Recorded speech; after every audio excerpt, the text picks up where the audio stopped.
Atmayoremde gloriam, Atmayoremde gloriam, Atmayoremde, Atmayoremde, Atmayoremde gloriam, Atmayoremde, Atmayoremde, Atmayoremde gloriam, Atmayoremde gloriam, Atmayoremde gloriam, Atmayoremde, Atmayoremde, Atmayoremde gloriam, Atmayoremde, Atmayoremde, Atmayoremde gloriam.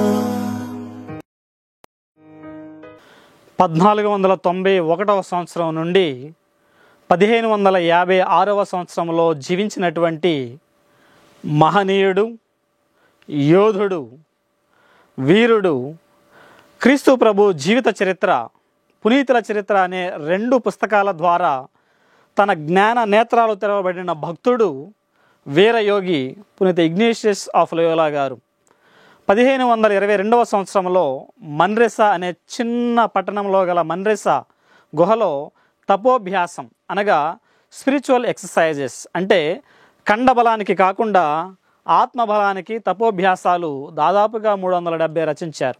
అయితే ఈ తపోభ్యాసాలలో గల తపోభ్యాస సంఖ్య 183లో చదివినట్లయితే మన జీవితంలో ఏ నిర్ణయం తీసుకున్నా ఆ నిర్ణయాన్ని ముందుగా ప్రార్థన చేసుకొని దేవునికి అర్పించి ఆ నిర్ణయం భగవంతునికి అధిక కీర్తిని కలిగించాలని లోయోలా విద్యా సంస్థల స్థాపకుడు, జేసు సభ వ్యవస్థాపకులు పునీత ఇగ్నేషియస్ లోయోలా వారు చెప్పారు. వారు జీవించినంత కాలము కూడా సువార్త యాత్రికునిగా, సుదీర్ఘ యాత్రికునిగా, యాత్రిక ప్రవక్త అంటే ప్రాఫెటిక్ పిల్గ్రిమ్గా జీవించారు. ఇక్కడ మనం 2 పదాలు అర్థం చేసుకోవాలి. ఒకటి ప్రవక్త, మరొకటి యాత్రికుడు. ప్రవక్త అంటే ప్రజల వక్త, ప్రభుని వక్త అనగా ప్రజల తరపున మాట్లాడేవాడు, ప్రజల తప్పులని సరిదిద్ది ధర్మ మార్గంలో నడవాలని సవాళ్లు విసిరేవాడు. అలాగే ప్రభు ప్రసాదించే సందేశాన్ని, వాక్కుని అందజేసేటటువంటి వారధి అని అర్థం. అంతేకాక యాత్రికుడు అంటే నిత్యాన్వేషణతో ఒక ప్రదేశం నుండి మరొక ప్రదేశం వైపు కదిలేవాడు.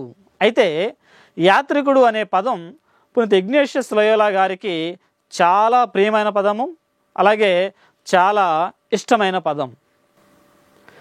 ఎందుకంటే పునీత ఇగ్నేషియస్ గారి ఆత్మకథలో తనను తాను యాత్రికునిగా సంబోధించుకున్నారు. అంతేకాక వారు తమ పాపపు జీవితానికి స్వస్తి పలికి తమ పుణ్యపు జీవితానికి నాంది పలికారు. మనం కూడా చీకటి జీవితాన్ని వదిలేసి వెలుగు జీవితంలో నడవాలి. మానవునికి అనేక కోరికలు ఉంటాయి, ఆ కోరికలు అపరిమితాలు. మనిషికి గల అనేక కోరికలలో ప్రాముఖ్యమైనటువంటిది, ప్రధానమైనటువంటిది 1 సంపాదించటము, 2 సంతోషంగా ఉండటం. కొంతమంది ప్రపంచంలో కావాలనుకున్న దాన్ని ఎలాగో ఒకలాగా దక్కించుకునే ప్రయత్నాలు చేసి సంపాదిస్తూ ఉంటారు. ఇక్కడ మనం గమనించాల్సిన విషయం ఏమిటి అంటే చలికాలం మామూలుగా వణికిస్తుంది, కానీ ఈ నేటి సమాజంలో ఉన్నటువంటి కలికాలం అందరినీ గట్టిగా వణికిస్తుంది. వార్తాపత్రికల ద్వారా, వార్తల ద్వారా, సామాజిక మాధ్యమాల ద్వారా అనేక వినరాని సంఘటనలు వింటున్నాము, చదువుతూ ఉన్నాము. ఇక్కడ మనిషి కోరికలకు అనుగుణంగా సంపాదిస్తే సరిపోదు, దాన్ని అనుభవించాలి. ఆ అనుభవంతోనే ఆనందం కలుగుతుంది. ఉదాహరణకి ఇల్లు కట్టడం ఒక ఎత్తు అయితే ఆ ఇంటిలో ఆనందంగా జీవించటం మరో ఎత్తు. ఇదే విషయాన్ని పునీత పౌలు గారు ఫిలిప్పీలకు రాసిన లేఖలో 4వ అధ్యాయం 4వ వచనంలో మీరు ఎల్లప్పుడూ ప్రభువునందు ఆనందించండి అని చెప్పారు.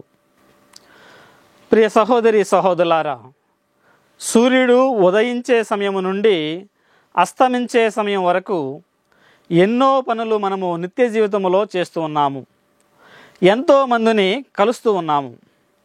ఎన్నో దెబ్బలు తిని మరలా లేస్తున్నాం. మన జీవితంలో జరిగే గెలుపు ఓటమిలు నాణానికి బొమ్మ బొరుసు లాంటివి, సముద్రానికి ఆటుపోటు లాంటివి, చంద్రుడికి ఎదుగుదల తరుగుదల లాంటివి. జీవితంలో ఎన్ని కష్టసుఖాలు వెలుగు నీడల్లా వెంటాడినా గెలుపుతో పొంగిపోకూడదు, ఓటమికి కుంగిపోకూడదు. ఎందుకంటే బళ్ళు ఓడలవుతాయి, ఓడలు బళ్ళవుతాయి. ధనికుడు పేదవాడవుతాడు, గరీబు నవాబుగా మారతాడు. ఇవన్నీ కూడా మన కళ్ళ ముందు జరిగే అద్భుతాలు. పునీత ఇగ్నేషియస్ లోయోలా గారి జీవితంలో ఇన్యాసి వారు లోయోలా కోట నుండి మాంట్సరత్, మన్రేసా, జెరూసలేం, రోమ్ వరకు సాగిన యాత్రిక ప్రయాణంలో అనేక అద్భుతాలు చూశారు, అనుభవించారు. అబ్రహాములాగా దేవుడు ఎక్కడికి నడిపిస్తే అక్కడికి నమ్మకంతో నడిచారు. ఎలైజాలాగా దేవునిచ్చేటువంటి స్వరాన్ని మన్రెసా అనే గుహలో తపోభ్యాసాలు అంటే స్పిరిచువల్ ఎక్సర్సైజెస్ ద్వారా వినగలిగారు. తద్వారా ఇతరులను దేవుని మార్గంలో నడిపించగలిగారు పునీత ఇగ్నేషియస్ లోయోలా గారు. అయితే ఇగ్నేషియస్ లోయోలా వారు చెప్పిన గొప్ప మాటల్లో ఒకటి ఏంటంటే finding God in all things, అనగా ఈ సమస్త సృష్టిలో మిళితమైనటువంటి భగవంతుడిని తెలుసుకోవడం. ఇది సాధ్యమా? మనల్ని మనం ఒక్కసారి పరిశీలించుకుంటే నాకు వేమన గారి పద్యం గుర్తొస్తుంది. అది ఏంటంటే అవని దిరుగజుక్క దాకసుమన లేడు, అవని తీర్థయాత్రలందు లేడు, వడని శుద్ధి చేసి వడయంబు చూడరా విశ్వదాభిరామ వినురవేమ. అంటే ఆకాశంలో తిరిగిన, అడవిలో తిరిగిన, తీర్థయాత్రలు చేసిన ఆ భగవంతుడిని దర్శించలేము. కానీ ఎప్పుడు దర్శించగలం అంటే మన మనస్సును శుద్ధి చేసి మనస్సులో దాగి ఉన్నటువంటి భగవంతుడిని దర్శిస్తే ముందుగా ఈ సృష్టిలో మిళితమైనటువంటి భగవంతుడిని తెలుసుకుంటాము. మరి పునీత ఇగ్నేషియస్ లోయోలా గారు తన మనస్సుని రోజుకు 7 గంటల పాటు మోకాళ్లపై ఉండి ప్రార్థన చేయడం ద్వారా శుద్ధి చేసేవారు. ఇంత భక్తి గల ఇన్యాసి వారు భగవంతుడిని దర్శించారా అని అడిగితే అవును అని చెప్పాలి. ఎందుకంటే వారికి పరిశుద్ధ త్రిత్వం పట్ల, హోలీ ట్రినిటీ, అపార భక్తి ఉండేది. ఆ ముగ్గురికి వేరువేరుగా ప్రార్థన చేసేవారు. ఆ త్రిత్వం దర్శనమివ్వగా ఇగ్నేషియస్ గారికి కన్నీళ్లు ధారలుగా కారగా వెక్కి వెక్కి ఏడ్చారు. ఆ కన్నీళ్లు ఉదయం నుంచి మధ్యాహ్నం వరకు ఆపుకోలేకపోయేవారు. అంతేకాక పునీత పౌలు గారి దేవాలయానికి వెళ్ళే దారిలో ఒక నది పక్కన కూర్చుని ఉండగా గొప్ప వెలుగు ఇగ్నేషియస్ గారికి కనిపించి ఆ వెలుగులో అన్నీ కూడా క్రొత్తగా కనిపిస్తూ ఉన్నాయి. కాబట్టి లోయోలా వారు తమ 62 సంవత్సరాలలో పొందిన వరాలు ఒక ఎత్తు అయితే ఇది ఒక్కటే ఒక ఎత్తు. మిగతా ఏ అనుభవం కూడా సరితూగదు. ప్రియ సహోదరి సహోదరులారా, మన జీవితంలో కూడా భగవంతుణ్ణి ఒకవేళ తెలుసుకోలేకపోతే మనలో ఉన్నటువంటి చెడు తలంపులను, క్రియలను, ఆలోచనలను, అహంకారాన్ని అదుపులో పెట్టుకోవాలి. అహంకారాన్ని గురించి ఒక్కసారి ధ్యానిస్తే నేను, నాది అని కలిగే ఆలోచనే, కలిగే భావనే అహంకారం. అహం అనేది గడ్డి మొలక లాంటిది. అది ఎండిపోయినట్లు అనిపించినా మనసులో ఏదో ఒక మూలన నిద్రాణంగా ఉంటుంది. కాబట్టి అహంకారాన్ని అదుపులో ఉంచుకోగలిగి నిదానంగా ఆలోచించి నిర్ణయాలు తీసుకుంటే జీవితంలో మంచి విజయాలు పొందుతాము.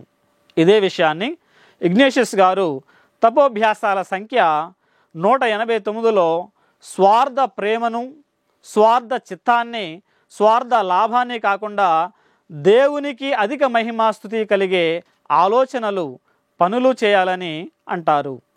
అలాగే పునీత ఇగ్నేషియస్ లోయోలా గారికి ఎన్ని కష్టాలు, కన్నీళ్ళు, సమస్యలు, సవాళ్ళు, సంక్షోభాలు, పరీక్షా సమయాలు, క్లిష్టమైన పరిస్థితులు ఎన్ని ఎదురైనా వాటిని ఎదుర్కొని తమ జీవిత నిర్ణయాలతో సువార్త యాత్రికునిగా, సువార్త సాక్షిగా, యాత్రిక ప్రవక్తగా నిలిచారు. కాబట్టి సువార్త సాక్షులు, యాత్రికులు కటిక చీకటిలో మినుగురు పురుగుల చీకటిని చీల్చుకొని ముందుకు సాగుతూ ఉండాలి. ఉదాహరణకు, ఎగిరే పక్షులు ఎదురుగాలి వీస్తుందని వెనక్కి తిరిగిపోకుండా తెగించి ముందుకు దూసుకుపోతాయి. ఉప్పొంగుతూ ఉరికే నదులు కొండలు అడ్డు వస్తున్నాయని బెదిరిపోకుండా ఎన్ని అవరోధాలు ఎదురైనా వాటిని చీల్చుకొని ముందుకు సాగుతాయి. అలాగే సువార్త సాక్షులు ఇతరుల జీవితంలో వెలుగులు నింపుతూ ఆరిపోని ఆనంద జ్యోతులు వెలిగించి విశ్వంకి, అంటే ఈ ప్రపంచానికి వెలుగుగా ఉంటారు. పునీత ఇగ్నేషియస్ ఆఫ్ లోయోలా వారు కూడా ఈ ప్రపంచానికి ఓ ఆరని వెలుగు. అందుచేత ఒక్క దీపం వెలుగు కన్నా అదే దీపంతో వేల కోట్ల దీపాలను వెలిగిస్తే ఉద్భవించే కాంతి విస్తీర్ణం ఎక్కువ. అటువంటి జ్యోతి, అటువంటి దీపం, అటువంటి వెలుగు, అటువంటి కాంతి పునీత ఇగ్నేషియస్ ఆఫ్ లోయోలా గారు. కాబట్టి ప్రతి మనిషి యొక్క అసాధ్యాలు సుసాధ్యాలు కావాలంటే తన జీవితంలో తీసుకునే నిర్ణయాలపై ఆధారపడుతుంది. మంచి నిర్ణయాలు తీసుకుంటే మంచి మార్గంలో ఉంటాము, చెడు నిర్ణయాలు తీసుకుంటే చెడు మార్గంలో ఉంటాం. ఒక కథోలిక విశ్వాసుడిగా, ఒక కథోలిక విశ్వాసురాలిగా సెయింట్ ఇగ్నేషియస్ ఆఫ్ లోయోలా వారు తల్లి శ్రీ సభకు ఇచ్చినటువంటి బలమైన పరికరం ఏమైనా ఉంది అంటే అది డెసిషన్ మేకింగ్, అంటే మంచి నిర్ణయాలు తీసుకోగలిగే వరం. అటువంటి చక్కటి పరికరంతో సువార్త సాక్షులుగా, సువార్త యాత్రికులుగా జీవిత నిర్ణయాలతో 30 వంతులుగా, 60 వంతులుగా, 100 వంతులుగా దీవింపబడాలి అని కోరుకుందాం. ముళ్ళు లేని గులాబీలు ఉండవు, తుఫాను చూడని సముద్రం ఉండదు. యావత్ ప్రపంచంలో అనేక రంగాలలో పనిచేస్తున్నటువంటి జేసు సభ గురువుల కోసము, జేసు సభ గురువు విద్యార్థుల కోసము, బ్రదర్ల కోసము ప్రార్థిద్దాము. ఆ భగవంతుడు మా జేసు సభ సభ్యులందరినీ తన యొక్క ఆశీర్వాదాలతో, ఆయురారోగ్యాలతో, ఆనందాలతో ఎల్లప్పుడూ దీవించాలని ప్రార్థిద్దాం. మరి ముఖ్యంగా ఆ ప్రభు యొక్క సేవలో అనేక కథోలిక విద్యార్థులను, కథోలిక యువతను ప్రభు ప్రేరేపించి ప్రభు సేవలో పాల్గొనడానికి ఆ ప్రభు కావాల్సినటువంటి దీవెనలను ప్రసాదించాలని వేడుకుందాం. సర్వం సర్వేశ్వరుని సర్వోన్నతికే.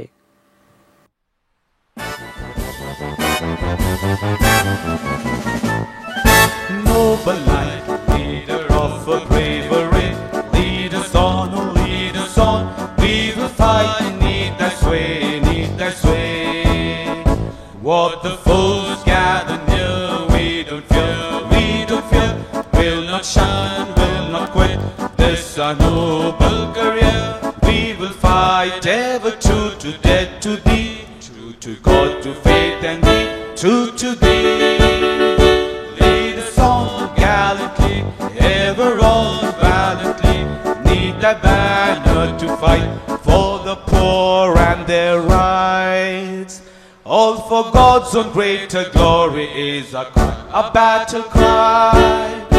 Not for gain nor in vain is the strife in this life, but for God who is our King, all to Him our hearts we bring. Growing stronger and stronger is fighting less longer and purer to make heaven sure. With crosses and trials and many denials we'll fly, but to die ever loyal and true to our King on high. Ignatius, lead us on till we die.